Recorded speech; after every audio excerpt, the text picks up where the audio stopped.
Hey kids, it's time to get some SML podcast all up in that.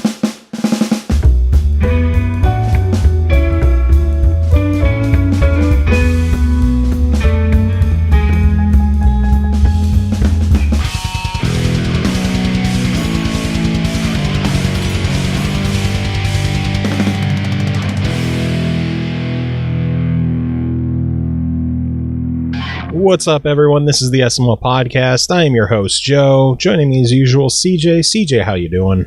Still have food poisoning. Do you? Yep. I didn't know that you had food poisoning. That's why I haven't been wanting to do anything, because I've been extremely sick and I had to work today. Are you making poopies? Very many. That's why I haven't eaten today, because I don't want to have to go to the bathroom. Good times. Well, to keep it classy, we are joined by a fantastic guest on this episode. Scott, I don't know your last name. Smith. The most common fucking name ever. Oh, wow. Scott Smith, also known as Carnage or K4rn4ge, as I like to. K4rn4ge. How's it going? How the hell are you, man? Pretty good, man. How you guys doing today? I am stressed as all fuck. Yeah, technology sometimes, I know. So if I sound any different this episode, the way I normally record the show is Chris, when he was starting to do less and less with the show, he gave me something called an M box, an M audio box, which I guess stands for mixer box. I don't fucking know. But hooks up through USB. I run the mic into there. I get my headphone audio and my speaker audio out through there, and Ashley's texting me, so that's going off.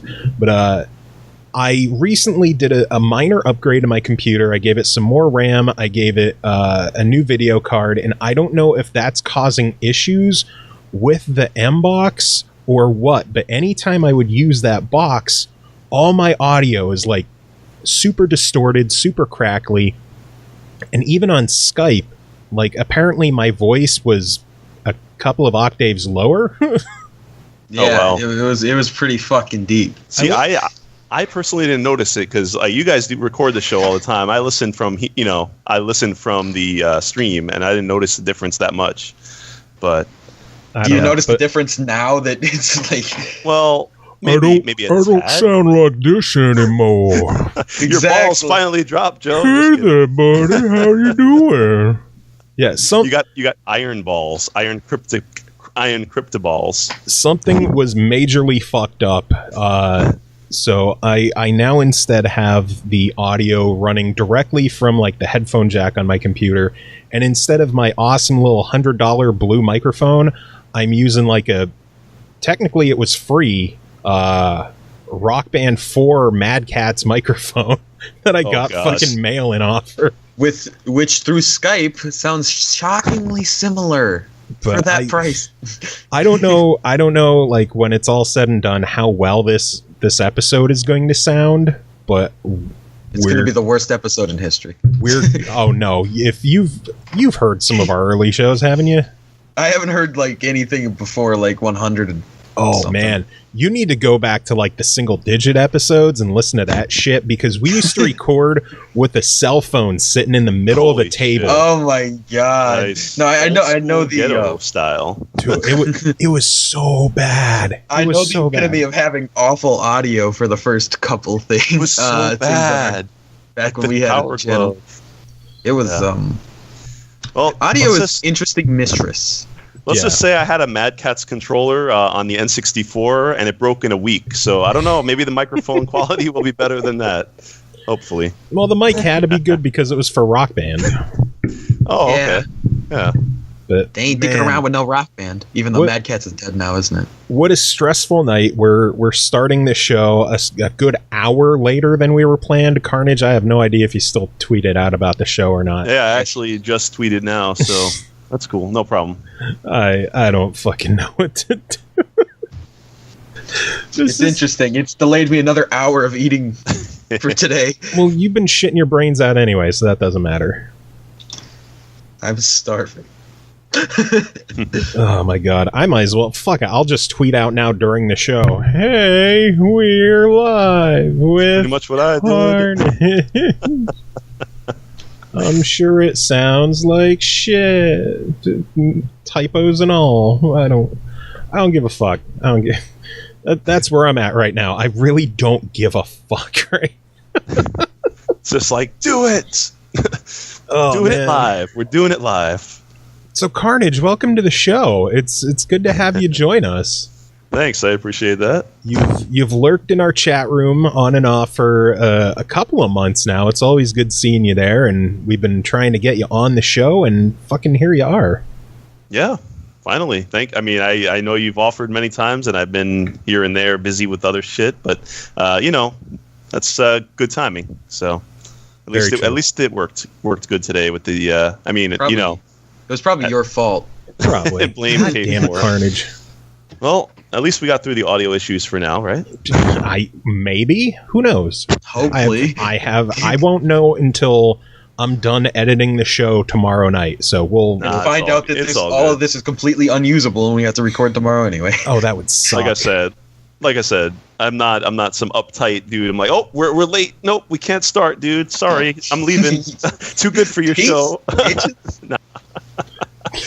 Eternal saying that you're trying to steal her guest spot. It's okay. She'll be on later anyway. She's going to be joining us for some reviews later on. But right now, it's all about you, Carnage. For the people who don't know you, Mr. Scott Smith, who are you and why are you on our show? I have no fucking idea why you invited me on my show. No, but let's see. I play a lot here of to talk Xbox about games. Iron Crypticle. Pretty much, yeah. I mean, me and Joe can just go on about raving about that game while CJ eats, right? Yeah, I'll just leave. Peace. No, but I probably have enough time to take a shit and eat. Maybe. I don't know, I play a lot of Xbox games like you guys, and I do a lot with the ID community, as you guys as well do with indie games, and stream a lot of stuff on my channel on Twitch. What are you talking about? We only play Call of Duty on the show. Maybe do some Mixer as well. I don't know. We'll figure it out. We are live on Mixer. We love our Mixer here. Yeah, I love Mixer and Twitch. Let's just put it that way. It's good stuff. It's okay. We is a strong term to define the group of people that like Mixer. Oh man, I'm against the odds now. I'm honestly wondering how many people are going to show up. You were talking about doing this at 10:30. It is now 11:30, so we're officially an hour late. Oh my god, this show is such a shit show right now. You could say officially if we hadn't already started the show. You know how many times I've had issues trying to go live with stuff with the apps and whatnot? Fuck it, we'll do a live. Fuck it. Fucking thing sucks. Even famous people have problems sometimes. Oh, fuck. Yeah, I'm the next PewDiePie. That's how famous I am now. Fuck that. Oh, God. Well, PewDiePie doesn't stream, I don't think. No, he just gets people to do racist shit for $5. Huh, we're still talking about that, eh? I thought that died forever ago. Yeah, that's all I could... I haven't heard anybody reference that in so fucking long. It's the last thing I remember him doing. And then he's kind of... Well, I think his whole deleting his channel thing was after that, too. Where it was like, I'm going to delete my channel at 500 million whatevers. Yeah, he just wanted more attention. Like, he didn't have enough. Like, he doesn't make enough money from every single video he uploads, so he has to make more. Yeah. Oh, man. So, yeah, Carnage, it's good to have you on the show. You're going to chat news and probably some games with us later on in the show, and Eternal's going to show up later on in the show. And I'm, like, my brain is so scrambled right now that I have no idea what to do. Yeah, I'm sure you can start with some news. It has been a stressful... Yeah, fuck it. Well, let's talk news. Are you guys excited about the news of the week? I don't know. Tell us what it is. What is this news thingy? Well, we'll kick things off with what we all know and love. New backward compatible games have been added to the Xbox One lineup this week. Nice. 3 games, and surprisingly, like, no indies. Like 3 full-on retail games, which is pretty cool. You mean... I mean, it seems weird saying indies now that it's like it's really arcade, because even indie developers had a hard time getting through arcade most of the time. Yeah. And even no that arcade new titles. And even that new one that Eternal's going to be reviewing, the what was it, Black the Fall, is like by Square. Of course, it's a big company, but it's not kind of like made by indie game, Square. right? It's published. The Oh, okay. Square Enix Collective. Oh, I see. Yeah, which kind of deters it from being indie, because the whole point of indie is that it's originally, at least, that it's self-published and a huge company published it. Yeah, but you know what I mean? It's not really indie. It feels like an indie game. Like, It feels like one, a but it puzzle isn't. platformer, and yeah. I mean, Yeah. it's made by indie developers. Like, the game is an indie game. It just has a bigger studio helping to publish and get the game out there. Like, I don't think Square had any actual input on the game. Probably not. Kind of like what EA's been doing with like the little indies that they're helping like give full releases, shit like that. Like But, Unravel, which is I think, has any other come out of that program yet, or they're still all in development? I think they're still in development. Oh yeah, there was another one. I can't remember the name. I remember they showed it at last E. I think it was like not Fez, but it was like it was something. Yeah, it was some weird. It was something F. It's Like- FE. I don't know if it's Fee or Oh, it's Fey. Faye. Some Yes. game that all the furry fans out there will probably like. Yeah, eat that up. was Faye. Like, yeah. I'm excited for it because it's from the guys behind Zombie Vikings and Stick It to the Man. Yeah, Zombie Vikings was all right. Not amazing, but I don't know.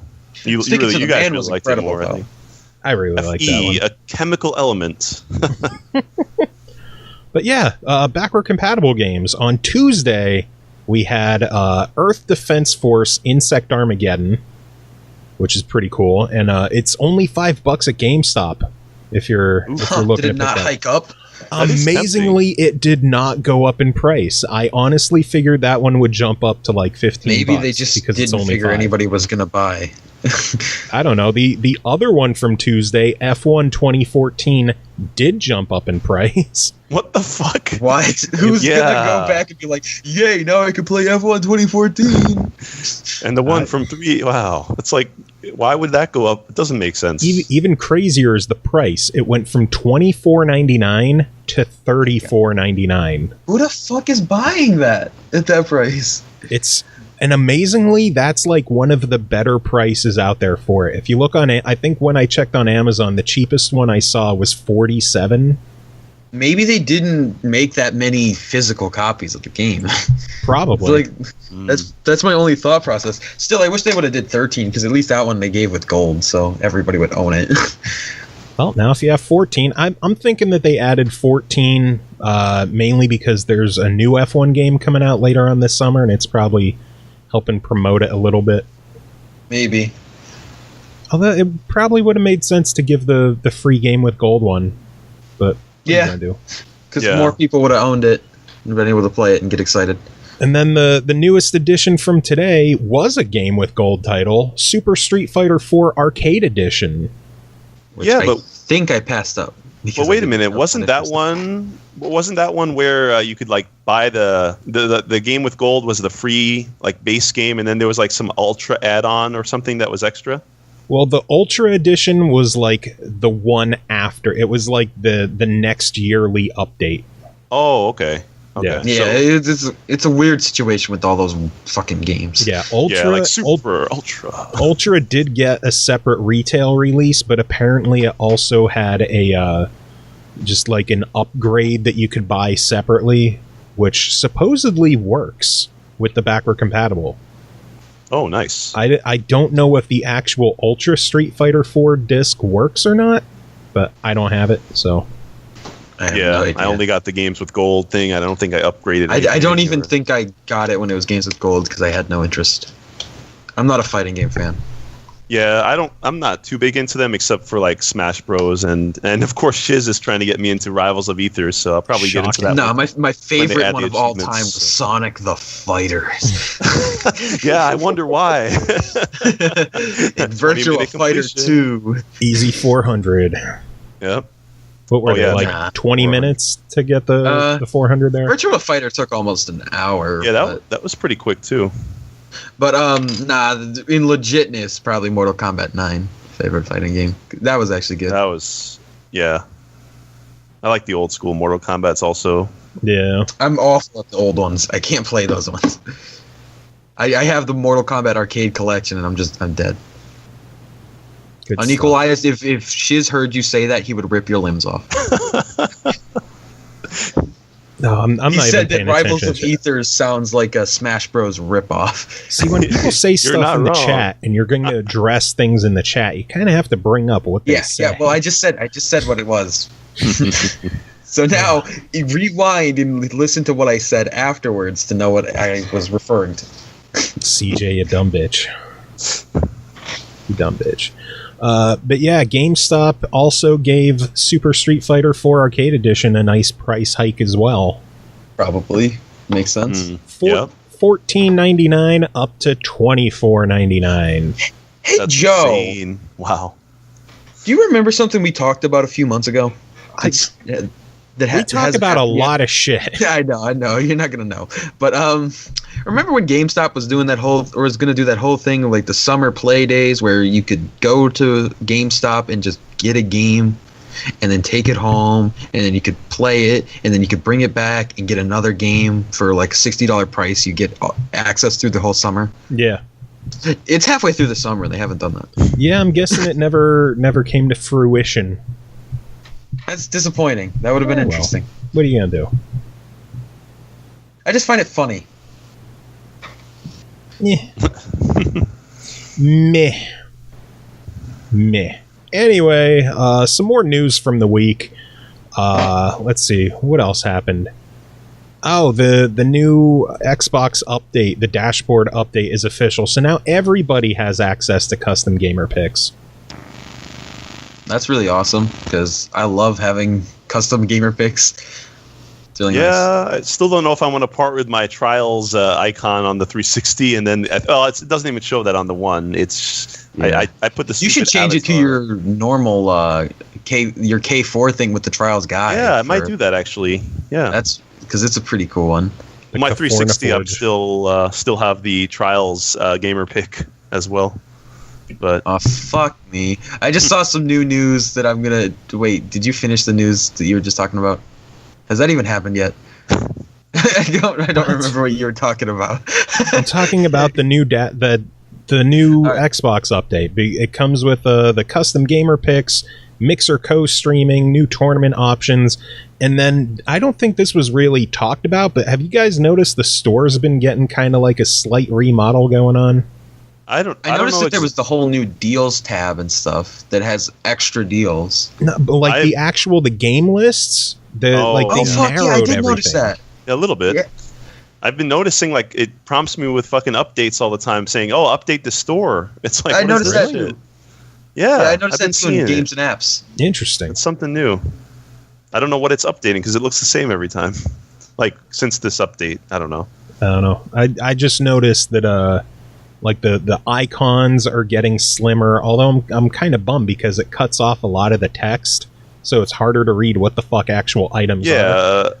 Yeah, but you know why they're doing that, right? There's so many fucking games like nowadays. It's they're trying to keep everything highlighted on the front, of the store. I guess more shit on a line. It's just if you're gonna narrow everything, give the text like an extra line so that people can read like what it is. Yeah. Yeah, I see. Because What now you mean. you just basically got to go off the picture for a lot of games, and sometimes that's just not enough. Especially with the DLC. Good lord. Oh, yeah. that's true. With DLC, you can almost never tell. They should really just put DLC all in one picture, and then it opens up into like a subfolder or something. But For each game, that would make sense. yeah, And then you guys remember the Ultimate Game Sale that happened, right? Oh, yeah. Did you guys get your Xbox rewards yet from that? No, I'm annoyed.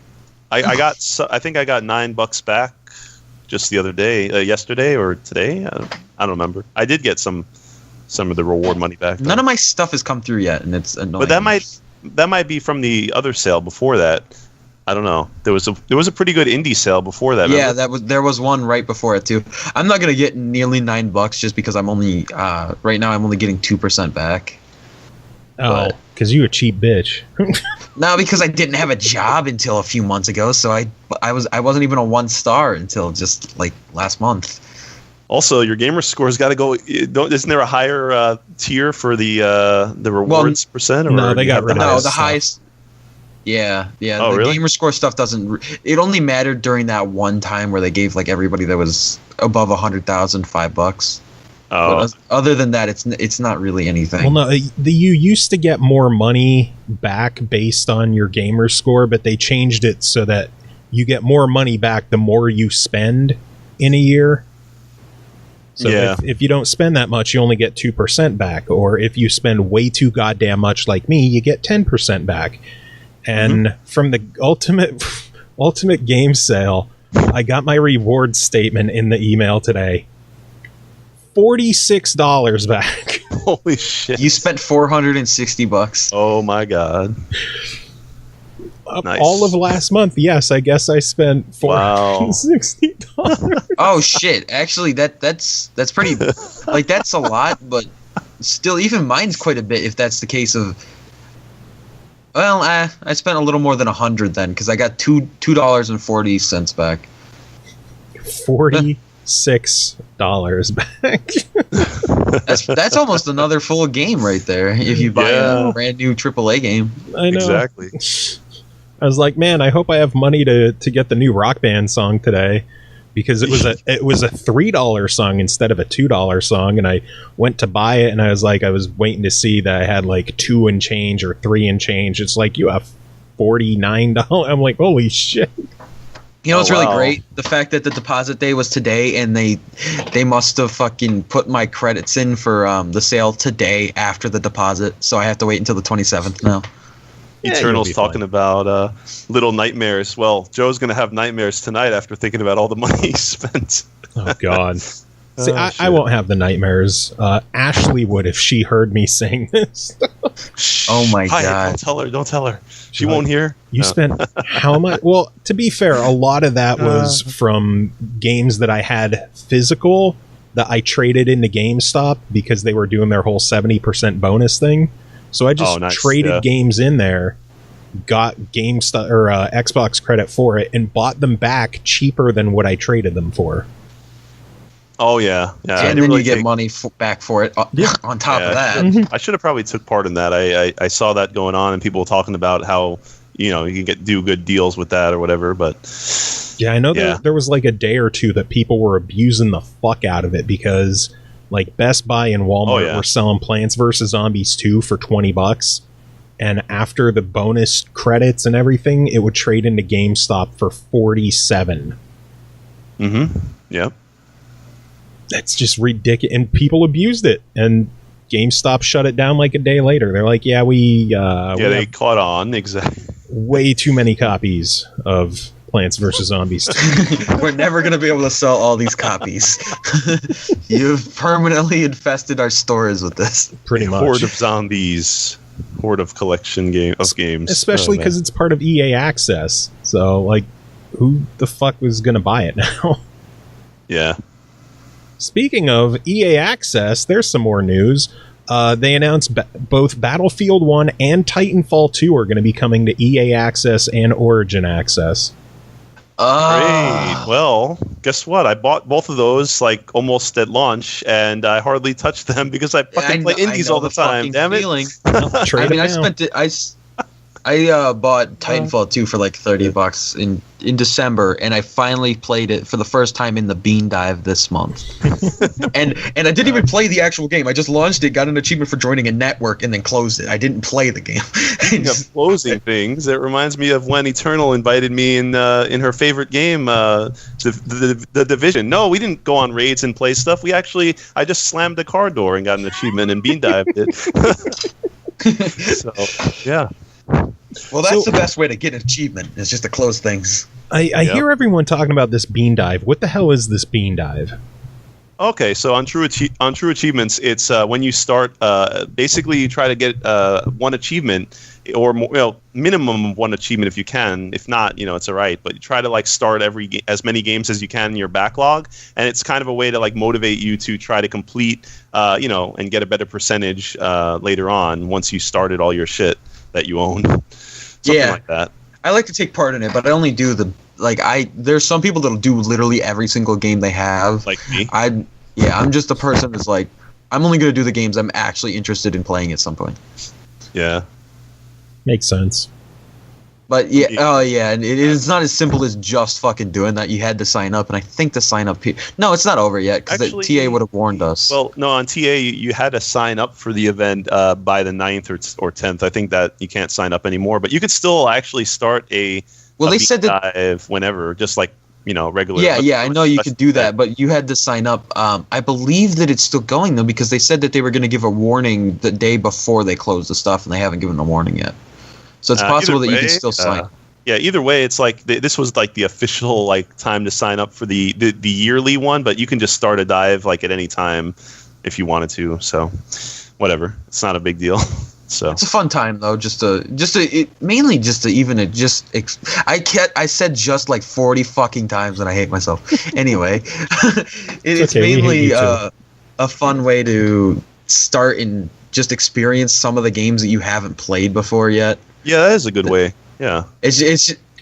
I really want to. What's a synonym for just? Because I don't want to say that fucking word anyway. But it's like it's all that's in my inventory. Hey CJ, now. Did you bean dive Just Cause? Honestly, I did buy Just. No, I did buy Just Cause 2 in the sale because I missed it while it was gold. So for $2.99, I was like, "Fuck it." But no, I didn't bean dive it. Can't go wrong with a $3 game. Exactly, especially if you miss it when it was gold.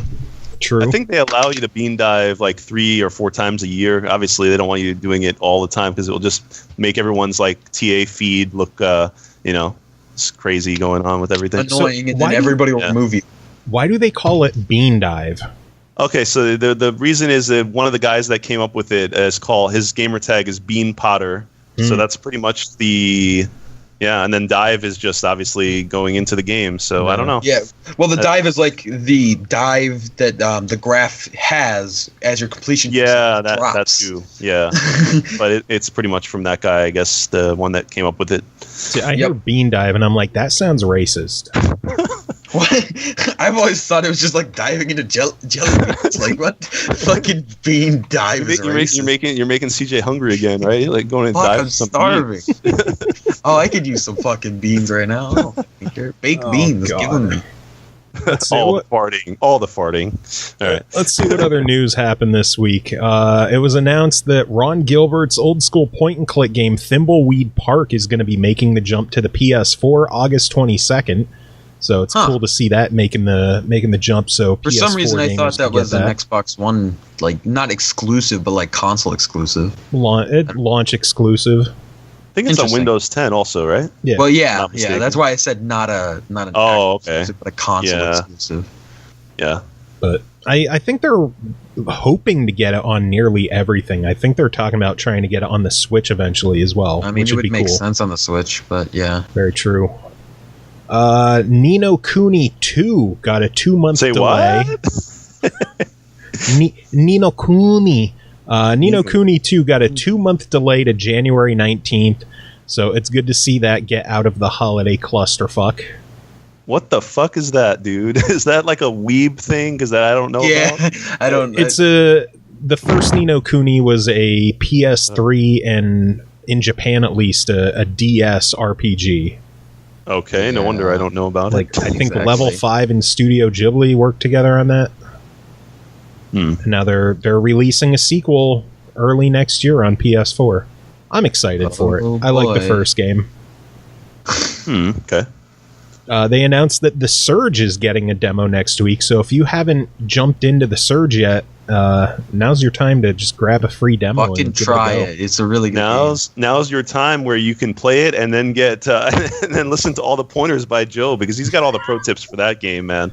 You don't need pro tips. You just have to know where the fuck you're going. He told me how not to get lost, like I usually do in games. All I had to do was say, Carnage, stop going left. When you exit the med bay, stop going left. Go straight. And as soon as I would say that, he would go left and be like, where am I? I don't understand why I'm getting lost. It's like, I need a fucking GPS for this game. I'm like, motherfucker, stop going left. Yeah. Oh, you told me to go left? Let me go left. Let me check out what's over here. Yeah. This doesn't look familiar. No shit, because you went the wrong way. Oh man, that was awesome. Oh, Carnage. Oh yes. You crazy. No, they're not, Eternal. Directions are not my strong suit. I fucking use the GPS when I go around the corner, motherfuckers. No, I'm just kidding. And then the last bit of news I have is that today, Amazon Spain may have accidentally leaked Fire Emblem Fates Complete Edition for the Nintendo Switch. Fates is the one that had the two separate versions on 3DS, and then there was like a collector's edition that was basically both games together, plus some added extra content, like a third extra content. Plus it had a season pass, so having a nice complete edition that'd be handy. And it wasn't just like a blank page with like box art coming soon and just a placeholder price. Like it had a November 17th release date and a full cover art, like Nintendo Switch formatted cover art with Fire Emblem Fates Complete Edition. Like that's as real as it gets. So I'm thinking Amazon Spain dropped the ball and accidentally revealed this a bit early. Interesting. But I am certainly excited for that. Yeah, that sounds cool. But yeah, that's my news. CJ, what was the news you wanted to talk about? Well, the first bit of news I wanted to mention is just those motherfuckers. They just put Siam Speedrunners from Hell on sale not too long ago, and I bought it on Steam, and now it's coming to Xbox, and I should have just waited because I'm never going to play it. I saw the trailer to that. That looks pretty badass. It's a fucking awesome looking game, and now I'm never going to play it on Steam. It's apparently, from what I read or seen, they were saying it's like supposed to be Meat Boy, Super Meat Boy inspired, like speedrunning FPS or something like that. Yep, it's first person. Yeah, it looks pretty damn cool. The second, like Wake and Unreal Tournament and stuff like that. Yeah, except I'm not sure that there's any shooting. Like I believe it's just a parkour game. Yeah, I saw part of the video. It had like a that little translocator thing where you teleport and use it in speedrunning. So yeah, it looked like a cool concept. And then the other thing is that Tony Hawk's Pro Skater HD is going away from Steam and possibly Xbox and PlayStation as well. On July 17th. Well, that's not surprising. It's a shame it's not 5 because that game sucked donkey dick. Oh man! But if you really want Pro Skater HD, it's on sale on Steam for 80% off and on Xbox 360 for 75% off.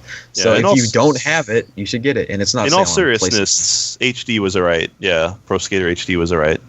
It wasn't the best, but yeah, the old school Tony Hawk's. The only thing confirmed so far, I believe, is just it's going to be removed from Steam on the 17th, but people are expecting it to be removed from everything on the 17th. Yeah, and it is on sale on both Xbox and Steam, so if you do want it before it's gone, you should probably pick it up now. Don't know what. Sorry, PlayStation gamers, because it's not on sale up there. Yeah, Tony Hawk Pro Skater HD was decent, a decent throwback to the original, but it kind of had the first and the second levels. I think some of the third levels in the third one was like DLC, if I'm not mistaken. I don't remember. It wasn't bad. Definitely better than the like I said, 5 was really. I think they're not even doing any Tony Hawk games with Activision anymore, or never, whatever the company was, Robomoto. I think their Tony Hawk is actually. I'm not 100% sure, but I think I heard that he's working on another project, another different, with a different company now. Yeah, so his contract with Activision, like they had to shit out Tony Hawk 5 as quick as they did to get it out before the contract expired. That's why it was so rushed and fast. That explains it, man. I was so hyped up for that shit. It was like, we have to release this now, or we can't release it at all. Yeah. So it's not surprising that it was a bad game because of the fact that they had to do it. Yeah, so they probably shouldn't have released it at all. Yep.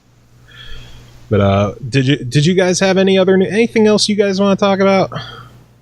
Yeah, I actually noticed. I don't know if you guys saw or watched Conan, but did you see that it had Cuphead on Conan?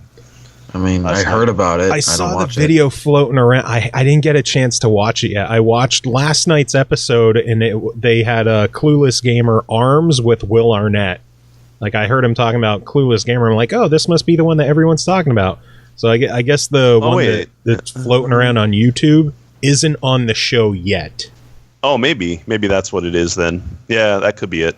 I just watched it on the internet. Yeah, but yeah, I'm gonna have to give that a watch. They didn't show a lot, of course, but it was a pretty funny skit, of course, and yeah, not bad. I'm excited for it.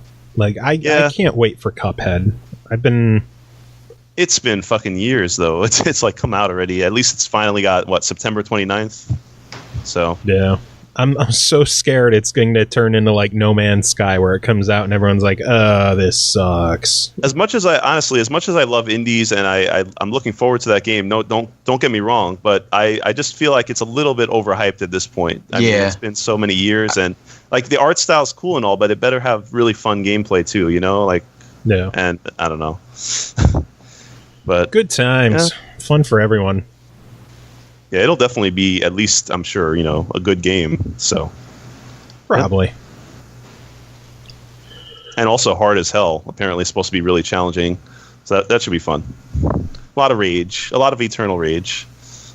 Eternal saying that she's afraid We Happy Few has a greater risk of being No Man's Sky. Oh, wow. Possibly. Then again, like, No Man's Sky just lied about everything that it was, where We Happy Few people just got the wrong idea of what it was, and they've been working very hard to fix that. I haven't heard much about that game since... I remember you bringing up, like, one update, like, forever ago, but other than that, like, I haven't heard anything about it. No, they're just working on it. I know they're... Yeah, sometimes, yeah. They're implementing modes to take out a lot of the survival stuff, so that the people who are like, I don't want a survival game, they won't have to worry about it as much. So I'm excited to see where it goes. It's so stylish. What? Yeah, I mean, We Happy Few, more like We Crappy Poo, am I right? That's funny. Oh, some of these game preview games, they just like to be like quiet and don't talk about much until it's very close to release. So, like, what about The Long Dark that's finally coming out in August? That's been a long dark. I know, that's what I was gonna say. Fucking pun. You had to go with it. The long dark road, or whatever. Yeah. Yeah, it's just, well, I'm trying to compile, like, the words that would make that work. Like, it's been a long, dark time since we've heard anything about the game. You're trying to make the ultimate pun and beat me? What the hell are you thinking? The pun master is here, man. Pun equalized. I came up with that one, by the way, for unequalized. Yeah. Pun equalized. Pun equalized. That's amazing. Now, the only game preview game I'm really interested in buying right now is Slime Rancher. It looks so good. Yeah, it's getting close to release too, isn't it? I think they just released the 0.5 update, so I think it's still got its ways. Oh, that reminds me also of something. I don't know if you've heard about it, but I think Head Up Games is doing Slime. What is it? Slime San? Did you see that's coming to the one? Oh yeah. I think Joe, you were pretty excited about that. I remember hearing you talk about it in one of your previous shows. So I haven't. Yeah, we had a review for the PC version. It looks awesome. It looks like Super Meat Boy style and right up my alley. I know it's coming to the Switch in August, and then it's planned for Xbox and PS4, but I don't think they have a date for it yet. No, but I saw they just announced Head Up Games was like had an article or something with like 5 games or more. Well, that's where the Siam thing came from. Yeah, one of those 5. Yeah, 5 new games coming to the one or something. No, Slime Sand wasn't actually part of the 5 new games, but it's that was in addition. It's like one that was already confirmed that it's coming. That was news to me, though. That was news to me. Yeah, I think that's been confirmed for a little while. That it's like it's gonna come. We just don't know when. Cool. Oh, it's coming. Oh, it's coming. That's what she said. Oh, so good. It's long and it's dark. And now it's coming. We have problems. And then afterwards, you start to say, we happy few. I don't know.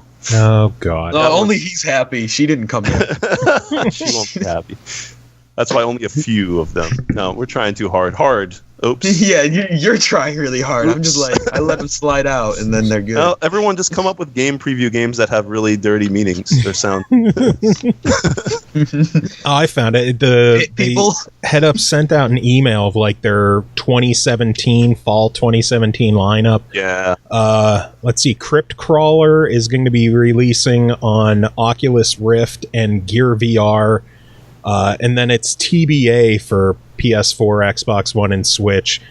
Slime Sun is TBA for everything except Switch in August. A Viking Rage, a VR tower defense coming to Oculus, and then PSVR will be coming. Speedrunners from Hell is September 13th. PS4 is going to be getting Trulon the Shadow Engine and Bridge Constructor Stunts in September. Runbow is going to be hitting PS4 in September. Earth Atlantis is Q3 2017 on the Switch, and then TBA for Xbox and PS4. Super Blackjack Battle 2 Turbo Edition is Q3 for PS4 and Xbox One. Hero Defense is in October, and Panzer Party is in October as well. Damn. So wow. Head Up Games has a packed year, and I am excited because they put out good stuff. I'm excited. Yeah, I'm pretty excited for Speedrunners from Hell. Yeah. A lot of speedrunning style games coming out now. It's like everyone saw awesome games or whatever, summer games done quick, and they're like, oh, let's put out a game that's all about speedrunning, and it'll be good. And people, like, what was that, 100,000 people watching or some shit? I don't know. But yeah, no, but they're fun. SGDQ was like my crack last week. Yeah, it was amazing. Yeah. Yep. It's so good. I love it.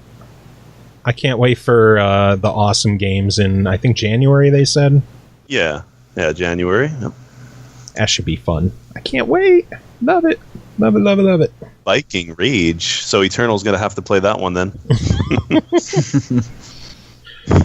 Oh, man. But we were talking about game preview. I know Ghost of a Tale is another recent game preview. We're actually going to be reviewing that one later in the show.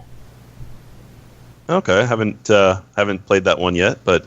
Well, I'll fill you in on it in a little bit, but I guess we'll kick into the reviews now since, like, I don't know, I guess we covered all the news. Yeah, pretty much. Well, this is going to be a long, dark piece of the show. Why? Because it's review time. We've got 4 games to talk about today, so it's nothing huge. The first game to talk about is called Iron Crypticle, which we've been talking about all night. Developed by Confused Pelican and TIKIPOD, published by TIKIPOD, released July 11th on PS4, July 12th on Xbox One and Steam for $9.99. The glorious royal treasures of Kryptonia have been stolen. Now the king's washed-up knights must suit up and descend into the ancient palace crypts to return those golden goodies.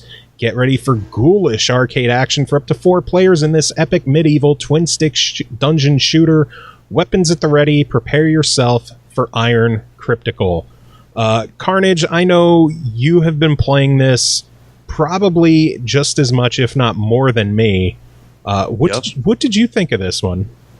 Oh, I absolutely loved it, especially since it's a twin-stick shooter, of course, as you guys, most of you know, that's my forte.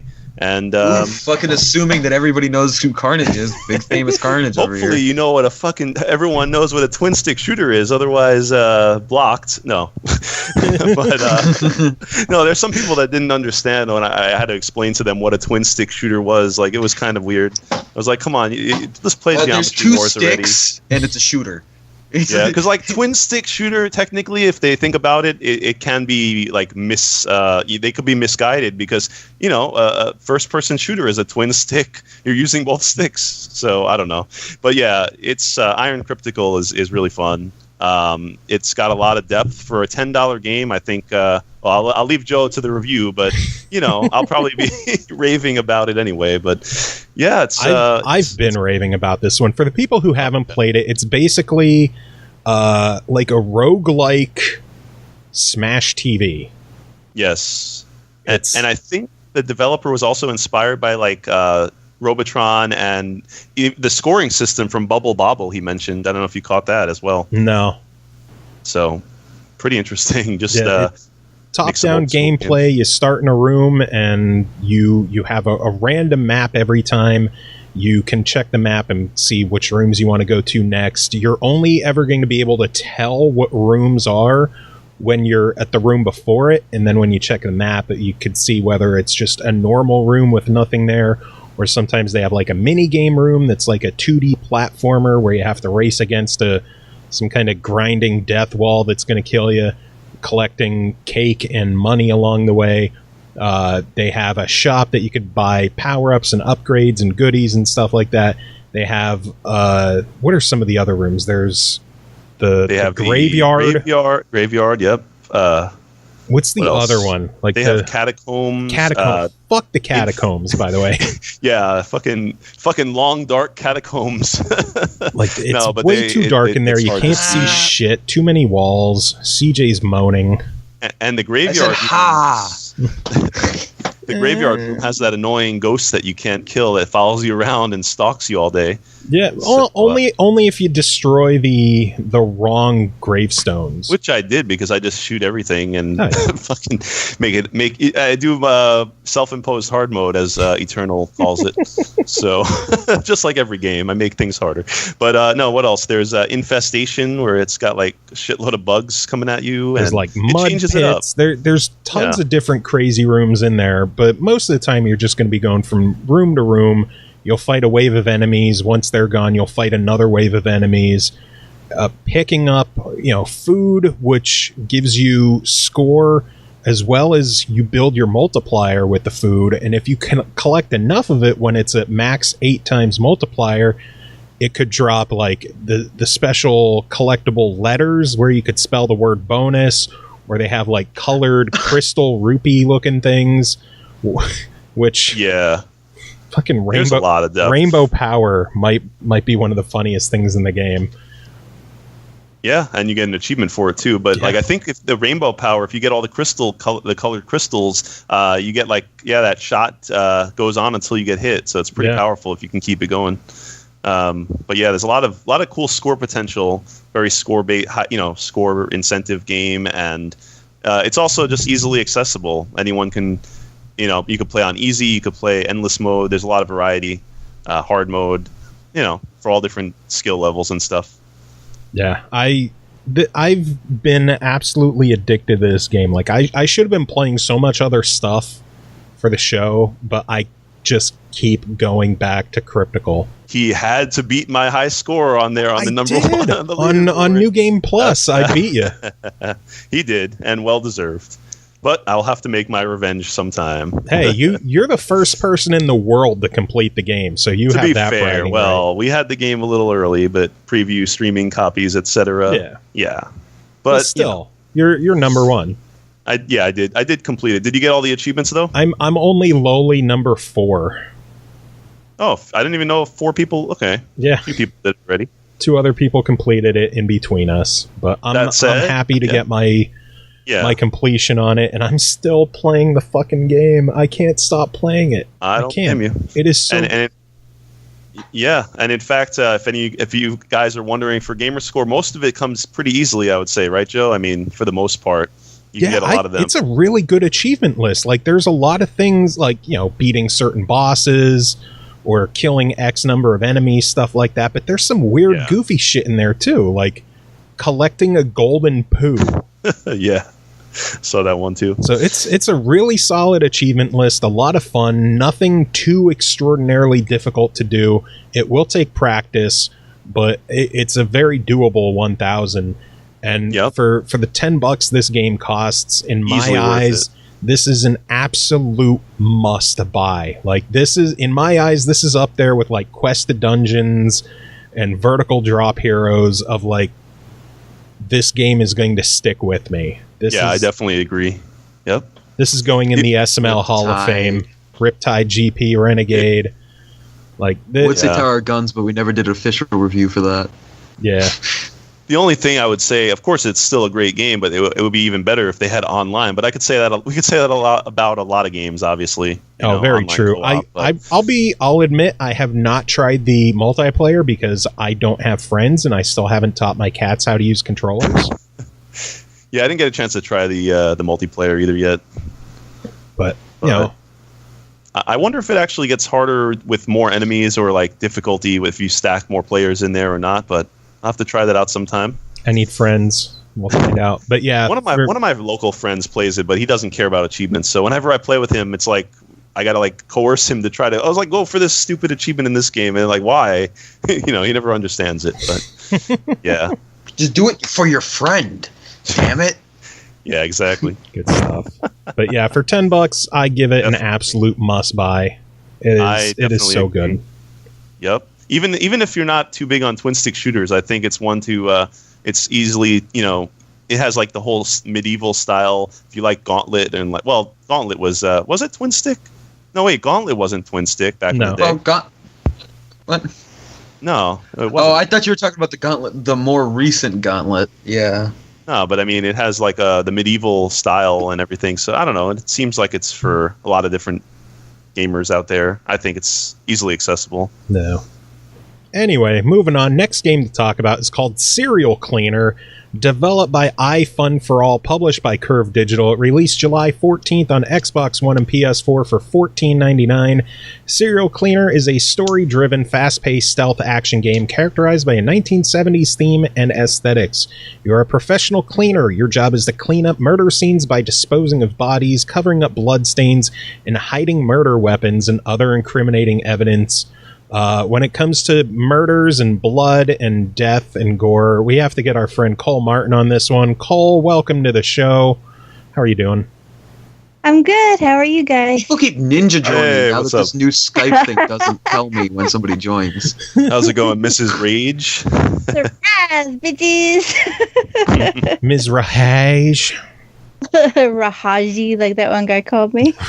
Eternal Rahaj. Raj. Terrible. So yeah, what did you think of Serial Cleaner? It was far more enjoyable than I was expecting. I thought it was going to be... It's always a dog. I thought it was It's a Curve Digital game, so of course it's going to be enjoyable. Well... A little bit of ass kissing. I can't think of any that they faulted. The Little Acre Human Fall Flat? I don't want to fucking hear your voice right now. I liked Human Fall Flat, to be honest. I didn't Human mind Fall that. Flat was one of the greatest indie games of our generation, damn it. I guess that game fell flat of your expectations. Ha. I That's our fun time. This is going to You'll be be here all hard... night. Just in time for Eternal, right? Oh, shit. Okay. So yeah, Serial Cleaner. Don't talk any shit. I don't even know this game, but I know they made it good, damn it. One of the first things that is important to note about Serial Cleaner is that the game actually tracks your IP address. Oh, Really? Big brother. Yeah, it does it for the purpose of adjusting whether it is daytime or night in the game. Oh wow. So it's a Yeah, that pretty... is neat. Yeah, it's neat. It's a little mundane. Like, it doesn't have as big of an effect on the maps as you think it would. But it is a feature. It does happen. And Donovan is on a roll tonight. And there's paranoid people that are scared about it, probably. And you can go into the settings and turn it off if you are one of those tinfoil hat folks who have issues with IP tracking. You can turn it off in the settings. So I wanted to go ahead and throw that out there in the beginning and get that out of the way. Even though literally every single website you go to tracks your IP. Yeah. It's I wish I'm it going to was complain about more... being tracked online on Facebook.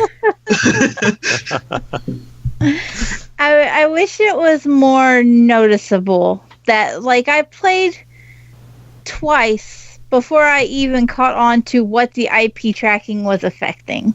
It's not something that you're going to just, like, jump in and notice right away that it changed things. Well, that's because it's going to be daytime for many hours. Time. Exactly. So, like, I played and I was like, I don't know what the big deal is. And then I played it the next day and I still didn't catch it because in my head, I just progressed through the story and it was important for these chapters to be daytime instead of night for some reason. Like, it didn't really catch on to me until I was reading. I actually went and searched, why is it checking my IP? And that was it. And I was like, well, now I feel dumb. So well, I don't think there's something to feel dumb about. That is a legitimate, like, that's kind of it's an interesting idea, but I don't really see how you notice that. Exactly. It's just something that kind of sneaks in. And I don't think if they had mentioned the IP tracking as part of a disclaimer at the beginning, I probably would have not noticed it at all. Oh, it is cool that they let you know right away, though. Yeah. And That you seems can, interesting. it does tell you that you can go in and shut it off from the start. So, there are 20 levels initially in the game. 20 different contracts is how they break the levels down. In between each contract, your cleaner, Bob Cleaner is your main character, and he is, as you would expect, he is a cleaner for murder. That's two current games that have your main character named Bob. That's hilarious. Is it? Yeah, in Human Fall Flat, your name's Bob. Oh wow, I didn't even know that. He is gonna shoehorn Human Fall Flat every chance he can. Wow. I will. And the little acre. You just fucking watch. There's a little personal vendetta between us with that game. Bob, so is the music Outcast then? No. Bombs over Baghdad. No Outcast. Damn. It's all very 70s and retro themed, which surprisingly works. A lot of the inspiration you can kind of pick up that there's inspiration for the killer that comes from, like, say, the Zodiac Killers and Son of Sam that were more popular. Popular might not be the right word. Common? Not even common. Things that happened in the 70s. Infamous? I don't know. Infamous might be a little more accurate. But, infamous. So you can see as you progress through the contracts and the story that happens in between, you can kind of catch where they were inspired by those actual serial killings that occurred and work those into hints. The killer, for instance, sends a letter to the news station, and you can, in between each contract, you can check the radio, you can check the newspaper, you can check the TV, and you can talk to Bob's mom, who he lives with. Somehow not particularly surprised by that decision. But you can speak with Bob's mom and get these little insights as to what the killer is doing in between the contracts when you have to go clean up for him. There are, like I said, 20 levels, 20 contracts. Each contract has a hidden item in it. 10 of them will be additional outfits that you can unlock by picking up clothing magazines for Bob. And he will get different outfits that you can change into and wear when you replay later.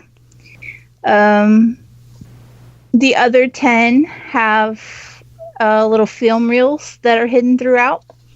Finding those film reels unlocks 10 extra contracts that are based on classic movies from that time period, like the Rocky Horror Picture Show, Alien, Clockwork Orange, Monty Python and the Holy Grail.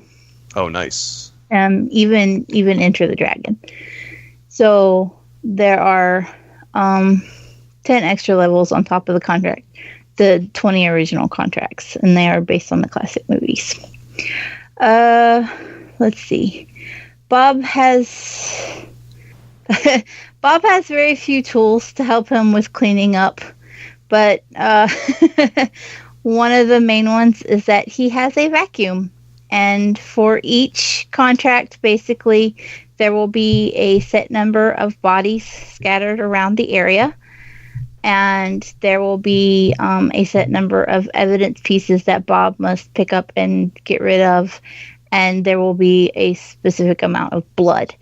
And in order to progress, you have to dispose of all of the bodies. There will either be a body drop area, or Bob can put them in a body bag and load them up into the back of his station wagon. All hail the station wagon. In order to clean up the blood, usually there will be a percentage of it that you have to clean up, but there is an achievement for cleaning up 100% of the blood in every contract. It's not easy. Have you done that one yet, Eternal? I did not get that specific achievement, but when I was playing, the achievement list wasn't live, so I didn't know it was. Oh, that's right. Yeah. I did get one for cleaning up all the blood in one specific contract, but I probably did it in 2 or 3, but not all 20. Just because I didn't know to. Yep. It is easy to pass the levels once you catch on to the patterns.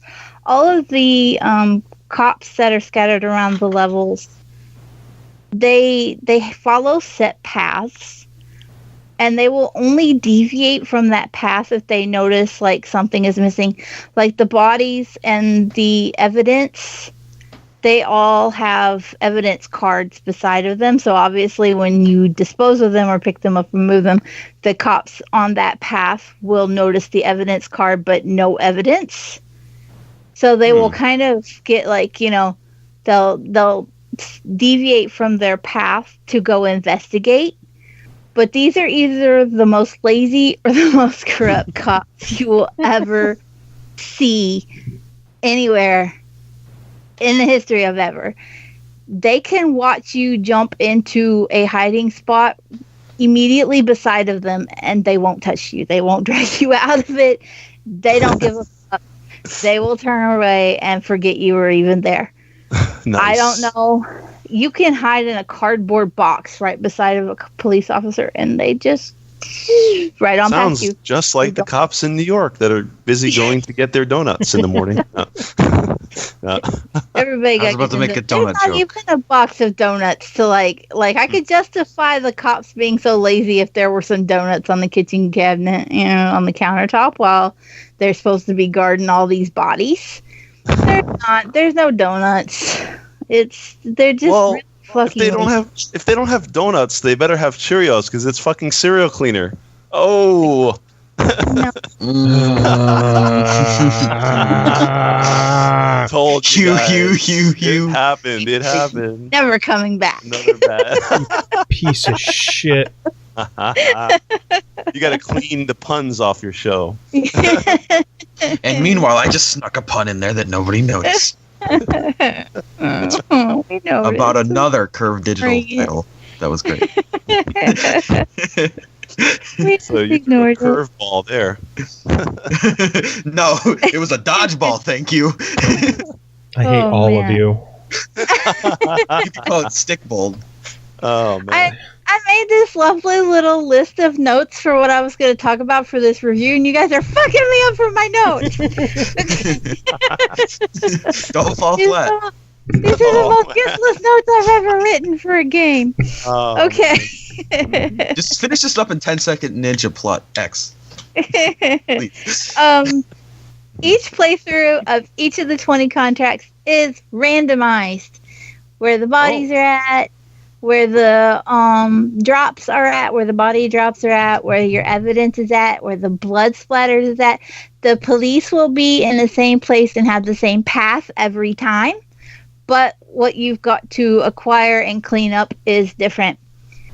That is regardless of whether it is daytime or nighttime. Every time you fail, you start over.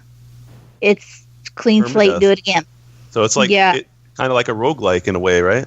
RNG. Well, no, because you stay on the same contract, and you can just keep trying to do the same contract over and over, but the placement is all that's different. The more and more you talk about this game, the more and more pumped BMX Plus I am for it.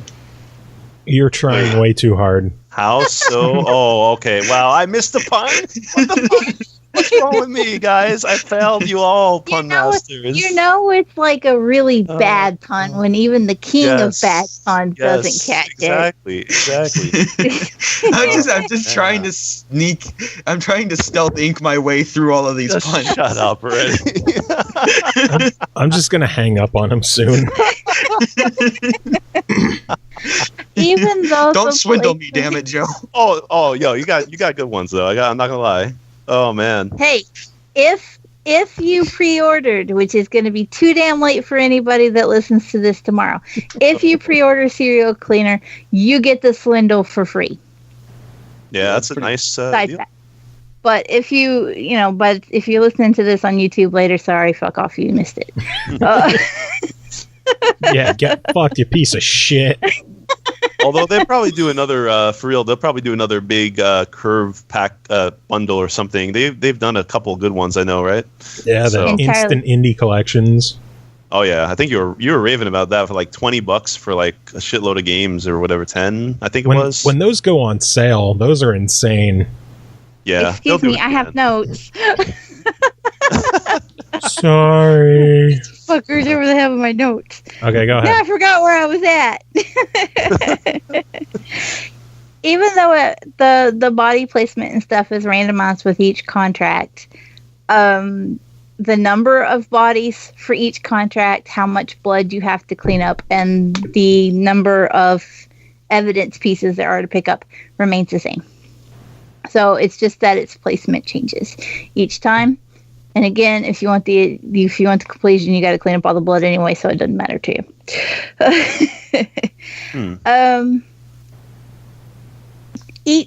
I mentioned that the cops all have their own tracking. They follow the same paths. There's also a visible cone, which is their perception. So basically, you can walk right behind these guys and they don't care. They don't know you're there. You do make a little bit of sound, and you make more sound when you're carrying a body than if you're just walking normally. You can trigger them if you get a little too close, but you can get ridiculously close to the cops, and they're oblivious. They don't care. It makes it a little easier, but it's still really easy to fuck up.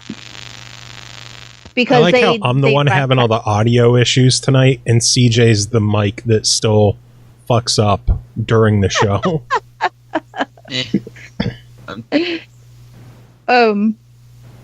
Damn, now I lost my train of thought again. God damn it, even with notes. Come on, we're on the final station. So anyway, it's the final station. Now you got K4 karaoke as well. All right, go. Holy shit, CJ! God damn, what the fuck is going on with your mic? Eternal's gonna rage if she can't finish her review. I am too late. I'm raging. Okay. We got to clean up all this shit that's going on. So let's try to bring this all back to the beginning. For $14.99, what are your thoughts on this one? The game is metric fuck tons of fun. My only complaint is that the ending is just terrible. It just feels like such a cop-out. The final level, you're not actually cleaning up for the last two contracts. And I don't want to give away any spoilers, but they require the same stealth that you have to use throughout the rest of the game, but you're not actually carrying on with the cleaning. And the final level actually puts you against the killer. And you must use your stealth to trick him into confessing that he was the killer because he's trying to frame you for being the killer. Well, this seems a lot like a spoiler. Yeah, it does. No. It does really seem a lot like one. There's because there's a twist to the ending, and I'm not going to give it away, but I was really dissatisfied with it. And it was aliens. Colonial Marines, actually. I played the ending 3 different times. Oh, this is the game you were talking about on Twitter. This is the one I bitched about on Twitter. I played it 3 different times because I thought that couldn't possibly be the end. And it was. And I basically just put the controller down after time number 3, and I went, the fuck is this? Why? I was so mad. Oh, wow. That sucks. And I was like, what, did he wake up and it was all a dream? No, worse. Well, don't tell. Let us find out the letdown of an ending on our own. I mean, rest of the game was so good, but I think that's why I reacted to the end the way I did. I was like, this is such a cop-out, it's so bad. But so ending aside, what's your verdict on this? Buy it. It's fun. It's really enjoyable. It's a good puzzle. It's, the stealth is really well done, even though the cops are really stupid and lazy and easy to get around. It's a good game, and it's definitely worth the $15. Cool. Well, you're going to stick around because you're going to be joining me for one more review later on in the show. But next game to talk about is called Ghost of a Tale, developed and published by Seith CG. Released June 30th on Xbox One Game Preview for $19.99. Previously available on Steam Early Access as well. Ghost of a Tale is an action RPG game in which you play as Tilo, a mouse and minstrel thrown into a perilous adventure. Through stealth and cunning, you'll be able to explore the secrets of dwindling heights, keep and navigate its dangers. This is an impressively good-looking game for being in a game preview. It's very much a third-person action RPG with heavy stealth elements.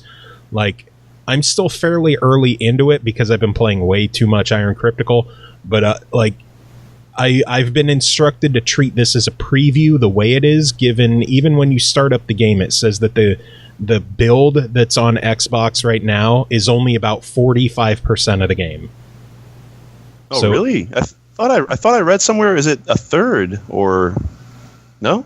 I asked him in an email, how much of the game is yet to come. He told me the preview is about 45% of the final game. It should be treated as a preview since the old build that is currently up on Xbox Store doesn't really do the game justice.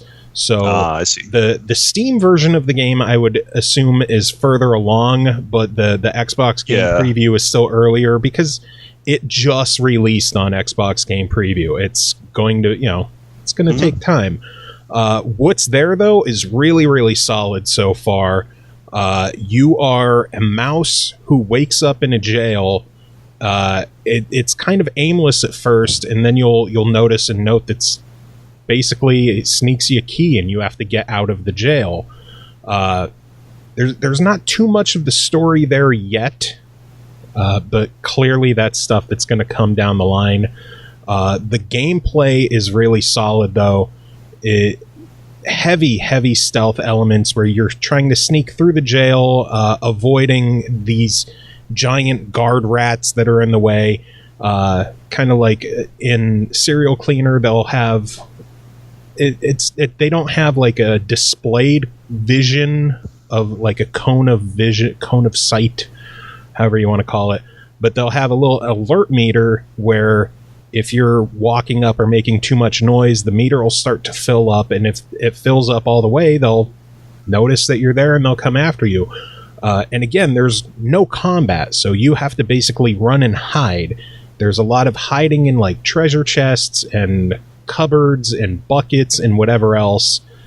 And it, like, when you're hiding in a bucket, the little mouse peeking out and looking around, it's really cute. It's a really, really good looking game, which surprised me how good it looks this fairly early in development still. Once you get out of the jail, it opens up into like a more wide open city area with a lot of exploration, collectibles to find, different outfits that you can collect and have a full set. There's a ton to do in there, even this early in the game, but because it's in game preview, there are going to be some hitches and bugs. I have had a handful of like hard crashes with the game where it just freezes up and kicks you back to the dashboard. Treating this as a preview, it has a lot of potential, a lot of promise. The gameplay is fun. The camera could, like, it'd be nice to have like a field of view setting to, like, you know, give a better. I can't talk today. I know what you Words mean. are hard. Like, yeah. This has been a stressful day, so I'm like trying to just.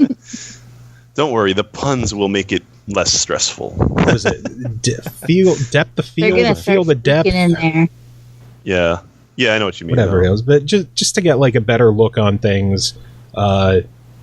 it just seems like there's a lot of the small bells and whistles of just, control options and display options that just aren't there yet, which I'm sure will come down the line. I don't want to give this any kind of like solid verdict because of how early in the game or how early in development it is still. But for $20, I think it's definitely worth keeping an eye on. What I have played of it, it's a beautiful game, great characters, great writing so far, really funny too. It's enjoyable. I would probably wait to see how it progresses with further patches before dropping the $20 on it. And I know even with some of the other game preview titles that we've seen, they've gone on sale before coming out of game preview. So this one might actually drop in price for a sale here or there down the line. But I think this one has the potential to be something really, really cool. So that's good to hear. It does look like a cool game. I seen the videos and screenshots, but it's kind of weird. There's no combat though. That kind of makes you. Does it feel like you want combat, or doesn't need it, or? I don't think it really needs it, as long as you have to realize this is a very stealth heavy game. It's possible that there is actual combat later on in the game that I just haven't got to yet, because I admit I'm still fairly early into it. I've only probably put maybe 2.5, 3 hours into it. A lot of that was, I had a couple of crashes along the way, had to replay some sections, but I don't think this game necessarily needs combat. As long as you're good with a stealth game, I think you'll really enjoy it. A fairly open world-ish stealth game with RPG elements, you don't see too many of those, so it could be pretty solid. I can only name one off the back of my hand. Which one? Sniper Ghost Warrior 3. That's a sniper game. That's a shooter. It is a stealth game, though. I was thinking of Styx, the two Styx games. Yeah. Are those open world? But that one has combat. But that's interesting. I mean, if it's going for the full stealth approach, like you're saying, then they're probably focusing on stealth. So what about that origami or whatever game that I don't remember. It's like Arami or something. It was a really good looking one that had the guy had the red cape. Oh, I think that one's only on PS4, isn't it? Origami, something like that. I think probably because I never heard of it. Yeah, it was something like Origami. Good stuff. I don't know how to spell it, but whatever. I was trying to find it on Steam. But yeah, for $20, I wouldn't drop the $20 on it yet. But as long as it progresses as well as it is, and it's, if the rest of the game is as solid as the time I've put into it, it's definitely going to be something worth grabbing later on down the line.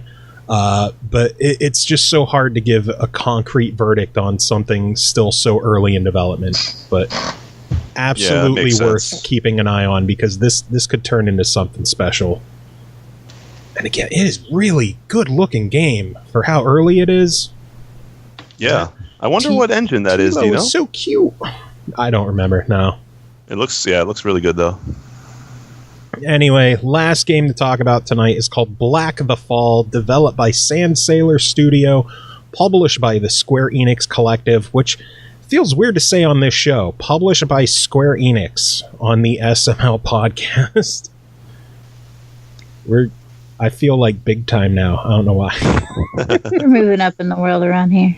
Anyway, it released July 11th on Xbox One, PS4, and Steam for $14.99 after decades of toil. An old mechanist. I'm terrible with that word. You were right. Yeah. I'm terrible with that word. It just never feels right when you say machinist.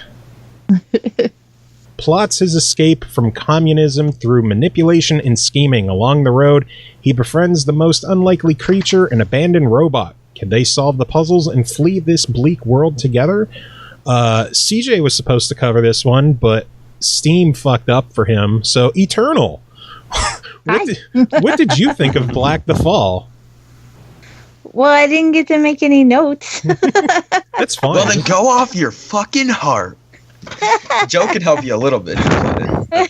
Yeah, I put a chunk of time into it. I probably played halfway through it earlier today. I think it's a really atmospheric game.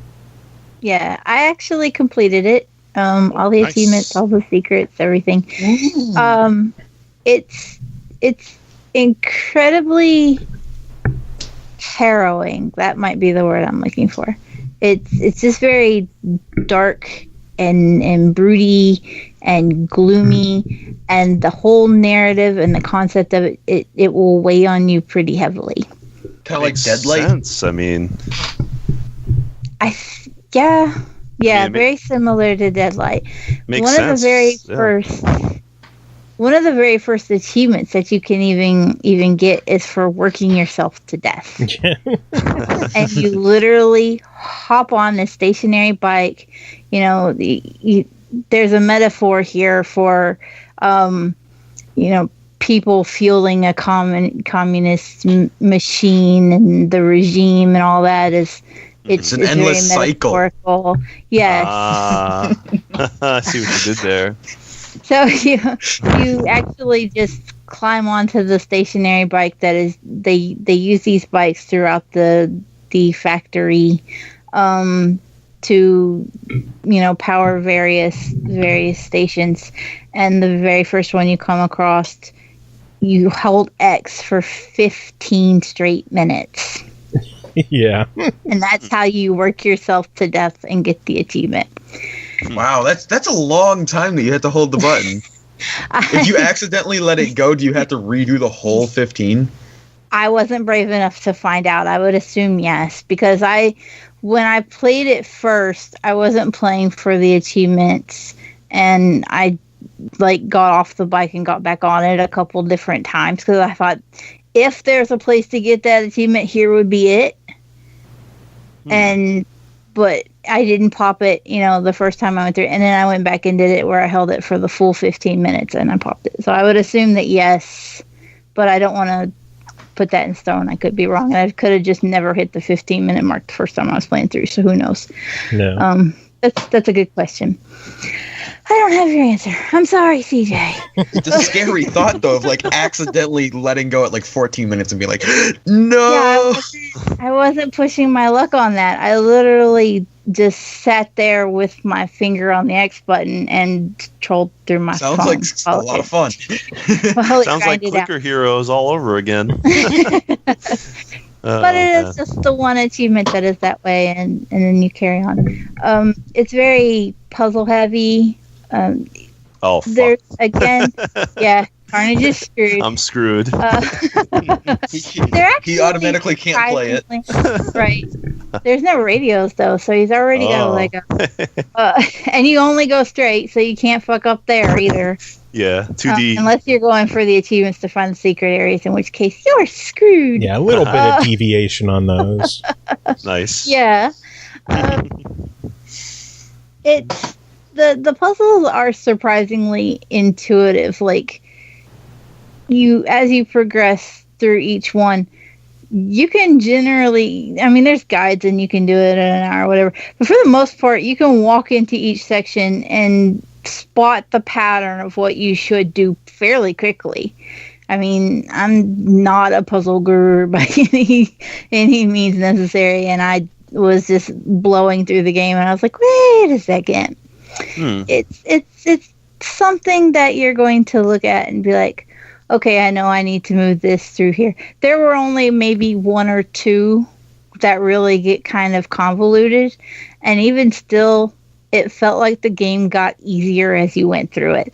The later puzzles are just outlandishly easy, put your companion here and climb. And that's the puzzle. That's the whole lot. I'm thinking a lot of that comes down to the fact that you've, when I first started the game, even that very first room, I was like, what the fuck do you do? The game just drops you into the world. It does. There's no tutorials. There's no button guides.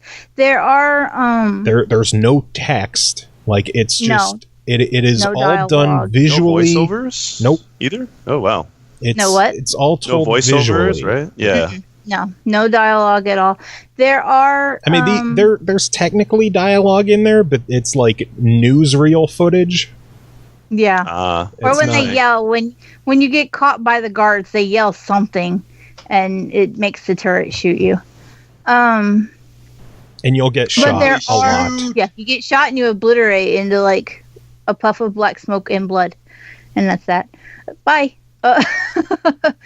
Hence the name. and then if people haven't caught on yet, it's a 2D kind of platformish puzzle adventure game, very similar in style to like things like Limbo or Inside. Mm-hmm. Yeah, that's what I thought from what I've seen. Yeah. Deadlight was the biggest one that I thought of when I played it. Yeah, it really looks a lot like it. It almost has the same name. Not the zombie thing. Like Black the Fall, Dead Light, like No Light, Darkness. Like, what are these kind of, I don't know. Carnage, that's a stretch. Yeah, I know. That's what I was thinking. You tried so hard and you just couldn't do it. I tried so hard and I got so far, but in the end it didn't matter. No. I knew you were going to do that. I'm going to burn you down. I knew better. He had to fall, Black the Fall, to lose it all. Oh my god! In the end, nice one, Joe. Funny thing is, since we're talking about songs, every time I think of Black the Fall, I think of the Breaking Benjamin song "Break My Fall." Okay. Yep. Alone on that one, Carnage had the same response. Cool. All right. Thanks for sharing, Joe. You're welcome. I kept struggling. It's my show. I'll say what I want. I was going to say, welcome to interrupting Eternal's reviews. Now she's really gotten fucked up tonight. Scheduled programming. Part 2. Well, at least this time she doesn't have notes to lose track of. That's true. Yeah, she's already losing track on her own. We're all guilty of it. Yeah. Okay. You know that little train scene in Inside Out where the train just falls off of the track and into the pit? That's my brain. Right into gone. Bye. Why couldn't you guys like talk shit at me when I was struggling? You couldn't just make jokes and crack. You just let me flounder and stammer on my words. But with Eternal, you're like, oh, we're gonna crack jokes the whole time and fuck with her. With me, it's like, suck it up, asshole. You're gonna just struggle. Deal with it, you fat piece of shit. Yeah, we all just let you talk the entire review, no interruptions. And Eternal, both of her reviews are like an interjection at least once every couple seconds. So yeah, anyway, 2D puzzle platform adventure game. The little summary is a little misleading. You don't actually get your companion until halfway through. You're already out of the factory by the time you get him. Oh, wow. But it is a neat little mechanic. False advertising. It's a little robotic, almost like a dog. But you can fold him into... from Half-Life 2? The fetch dog? I don't know. I never played Half-Life. Oh, I thought you were going to go with Portal. Oh. Companion. I lose points on my gamer card because I haven't played that, but you can fold him up into like a little cube and climb onto him to get over top of obstacles. Companion cube. It's Portal. But the problem is that once you folded him up and y'all motherfuckers need to shut up and let her talk. We're just having a good time, Joe. Carnage, you're a bad influence. I know. You're teaching CJ horrible. He interrupts me enough on his own. That's true. You do. Doesn't need encouraged. If you fold up the little cube dog thing, you have to go back for him some way, somehow. He cannot get himself out of that position. So that adds a little extra element to it, because you can overcome an obstacle, but then you've got to figure out how to go back and acquire your robot again if you're going to get at the end of the game, at the very last puzzle, you could just be like, screw you, robot, and leave. Like, fuck that. And then Pedo will come after everyone. I do want to throw out there's an incredibly creative puzzle in the beginning. Not necessarily, it's about a third of the way through. But you have to have a really good set of headphones in order to get the great. You are in a pitch black pipe. It was too dark. It's pitch black. Yeah, Carnage wouldn't even get that. That was a throwback to one of Eternal's I know older it. games. Yeah. I'm boring you now. That was a tough puzzle because like even when you're going into that section, there's like a little sign on the fence that has a headphone icon. I'm like, what the hell's that thing for? And then I walked in and it's pitch black, and I'm like, oh fuck me. Yep. Oh, wow. You have to listen because there is steam shooting through that pipe. And up until this point, you have learned very much so to stay the fuck away from the steam because it will kill you. And is this section of the game long? No. No, Thankfully. you only have to pass, I think, 4 or 5 sections.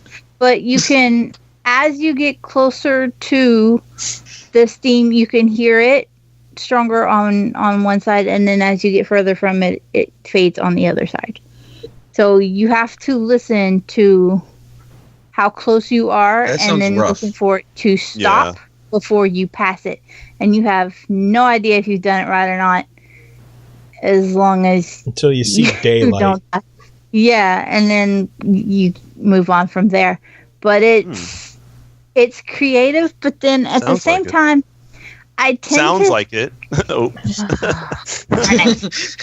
I was trying to make a long, dark joke, and they fucking ruined it by saying it wasn't long. Motherfucker. 7-hour review, I'm telling you. You can never turn down our volume, damn it. We're always gonna be here. I do worry.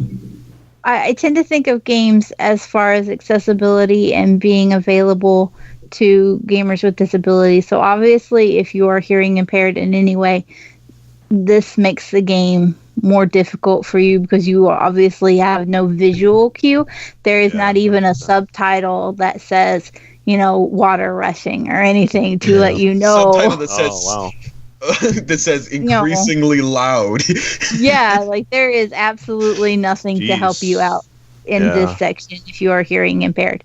And I think I've mentioned before, but one of the symptoms of my RA is that I have like a loud buzzing sound in my right ear when my ear is swollen. And so I did struggle. I managed to get through it in one shot, but I had to go incredibly it would have been an amazing addition if for hearing impaired people they added the subtitle, and as you got closer it got bigger. Like it just grew in size. Oh god. But some visual cue, like maybe if they had even done like I don't know the name of the little icons that you use for music that grow and shrink with the sound.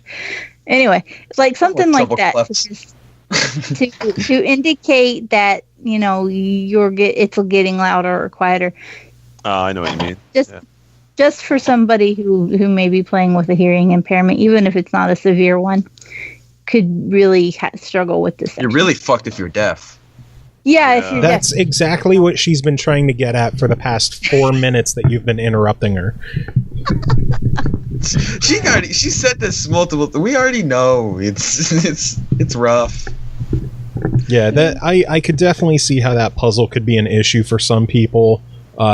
To the game's credit, it is only that one section, and it is fairly quick. And there's a good chance you could just luck your way through it and just say fuck it and charge through. And then one of the other things that I could give the game credit for is the fact that none of the puzzles repeat. No, they don't. The game is one of the downsides for the game is that it's a very short game, but it stays fresh the whole time. They're not padding it with repeated shit and backtracking and fetch quests and everything else. No filler, right? Yeah. There's no collectibles. That's good.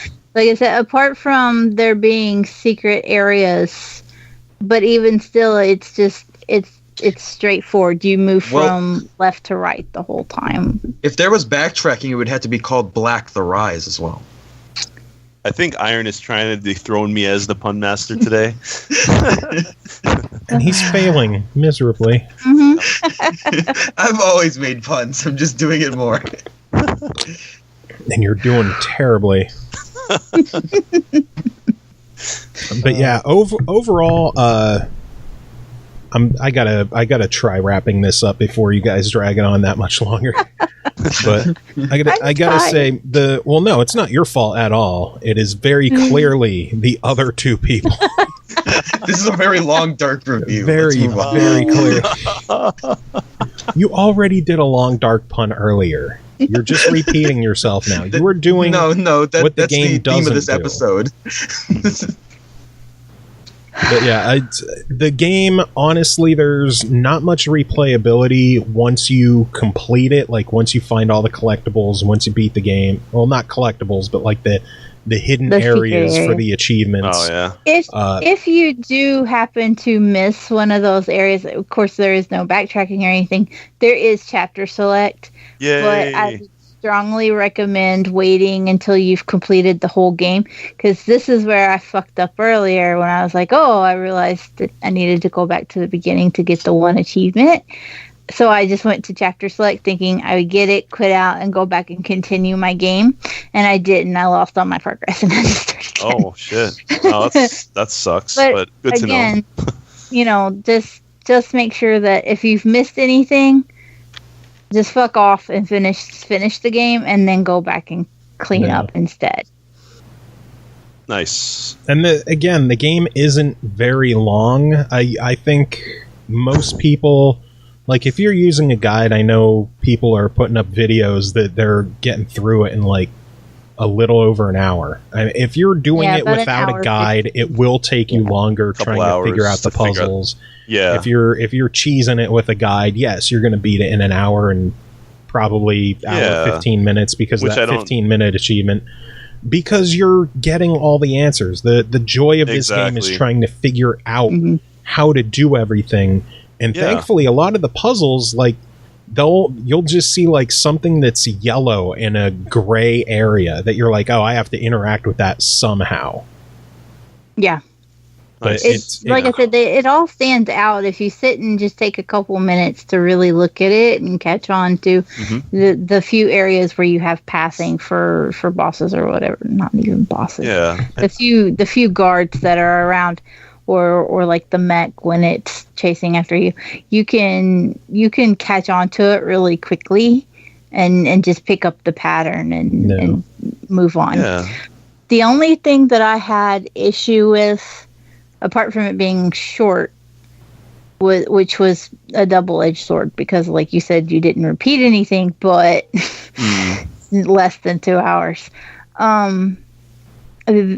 Somehow I triggered a glitch about 2/3 of the way in, and my character actually went invisible. Huh. All you could see, I had got the achievement for the beanie hat, and so of course he puts on the little beanie hat and wears it for the rest of the game. So all you could see was where he had the beanie hat and the laser pointer glove. And it was just a floating beanie hat and laser pointer. I'm sorry, Joe, but I guess you became a ghost of a tail. I'm sorry, I had to. That didn't even make sense. Well, you're a ghost. That was really, really far-fetched. Not a ghost. Don't worry, all of them have been pretty far-fetched tonight. Especially the ones about dogs. Oh, wait, we didn't talk about dogs, though, anyway, so I failed. Yeah. Oh, man, anyway. God damn it, K4. Joe is hovering over the kick button right now, right? Yeah. Right. You're all permabanned. You're the one that invited him. And you're the one who doesn't know how to stop with the puns that aren't good. Well, at least I'm trying, Joe. Yeah, that's the problem, is that you keep trying. The hitch with going invisible, it was still possible to do the platforming thanks to the fact that I had the beanie hat on. Like, if I hadn't had that, it would have just been the floating laser pointer, and it would have been about 10 times harder. But I did have the beanie hat, and it helped give a little bit of some kind of visual indication as to where my character was supposed to have been standing. And I tried, force crashing the game, reloading, restarting, going back to the menu, all this different stuff. nothing kicked that out. And for all that I could find, I was the only fucking person that happened to. Oh, wow. You reinstalled the game? Take screenshots. Yeah, I took screenshots and everything of it because I was the only person it happened to. That's crazy. Wow.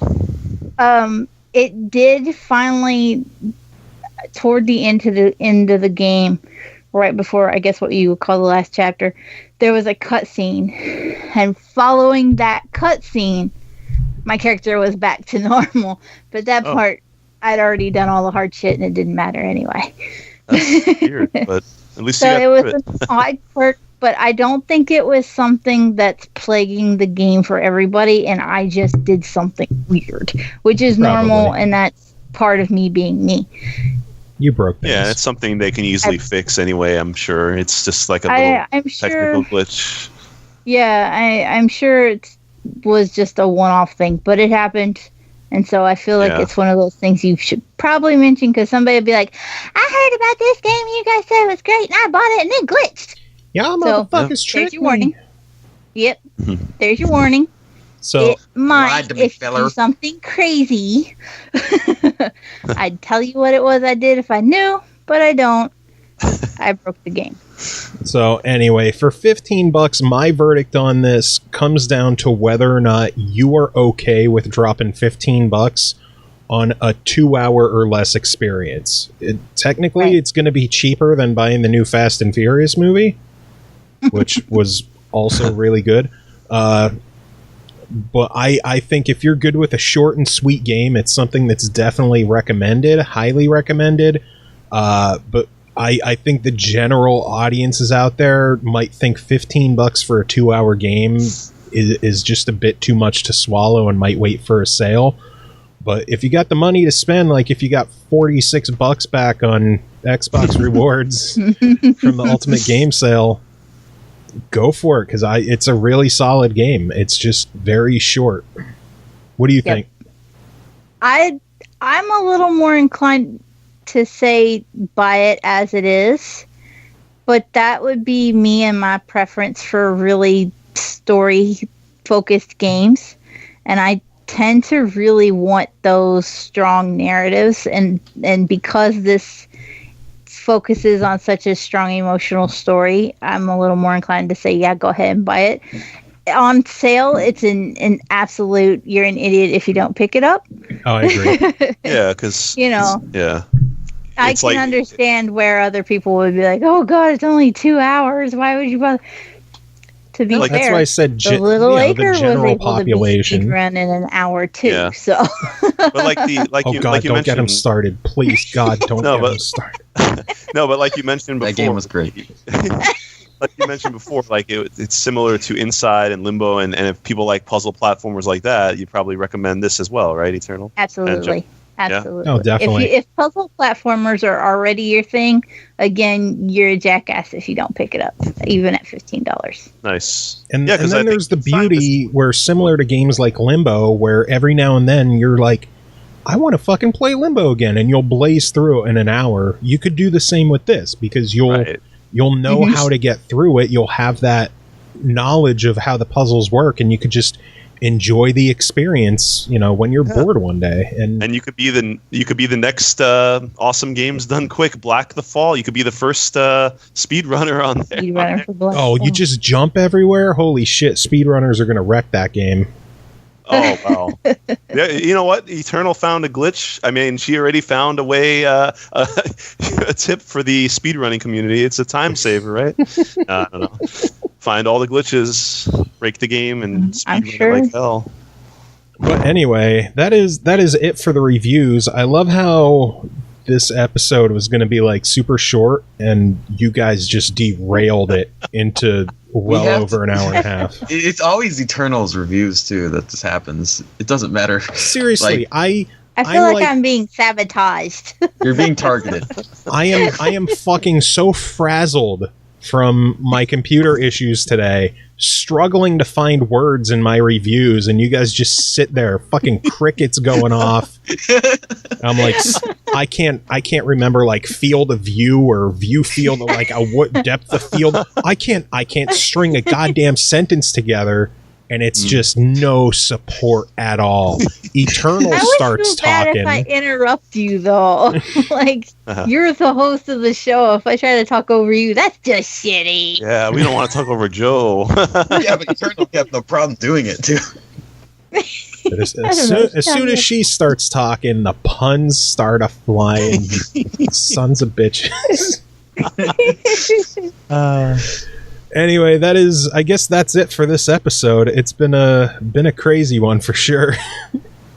It's been a lot of fun. Carnage, Scott, thank you so much for joining us on this episode. Eternal, thanks for dropping by as well to hang out for the reviews and to cover CJ's ass with where the fuck's my thanks for showing up. I'll thank you when you do your fucking review. Am I still doing a review for this game at this point? It's been 25 minutes on this. No, you are no longer doing the review for Black the Fall because we just did it. Well, you know how you've done it with Neurovoider, and I did a second one anyway. You asshole. I haven't eaten in 20 hours. I don't want to hear it. I'm dead. Well, then you need to play Iron Crypticle so you could look at all the food items. Seriously. Oh my god, Iron Crypticle is so good. Yeah, it really is, guys. Definitely pick it up also. But anyway, thank you again to everyone for hanging out in the chat and for dropping by on the episode today. That is it for this music, this show. I know I haven't really announced the music ahead of time for a while, but .emu just released the soundtrack on Bandcamp for Wonder Boy the Dragon's Trap, and I'm going to play some fucking Wonder Boy this episode. Very nice. Because that soundtrack is so good. Wonder Girl. It is it's wonderful. That was a good one too. The craziest thing is, like, the game soundtrack itself is like 32 songs, but the Bandcamp release has like 86 or something like that. It's just so many extra bonus tracks and unused tracks. Like, for the $5 or whatever that you're paying for it, you're getting a shitload of music. So the link is going to be in the description. Hit that link up, grab the soundtrack, go grab some awesome games that we talked about, use those Xbox rewards, and buy all the fun shit. Scott, do you have any final words to end the episode? I mean, not too much. Otherwise, you probably already know. If you guys don't know, feel free to follow me at twitch.tv/K4rn4ge, and on Xbox Live, K4rn4ge. And maybe I'll do some Mixer at some point. I'm not sure, but Twitch and Mixer love. So, but just kind of nothing much else right now. Carnage always finds a way to whore himself out. All the puns, all the K4 karaoke. I mean, what else can you ask for, right? No, but I appreciate it, guys. Rage. It was fun. That's all the rage as well. Thank you very much. How could I forget? Eternal Rage is here, but yeah, it's been fun. Definitely. Has it been fun, or has it been punderful? Oh man, Joe had to. Don't worry, the show's already done recording. He ended it right there. I don't believe him. He didn't say editing. I don't trust it. Nice. Punderful.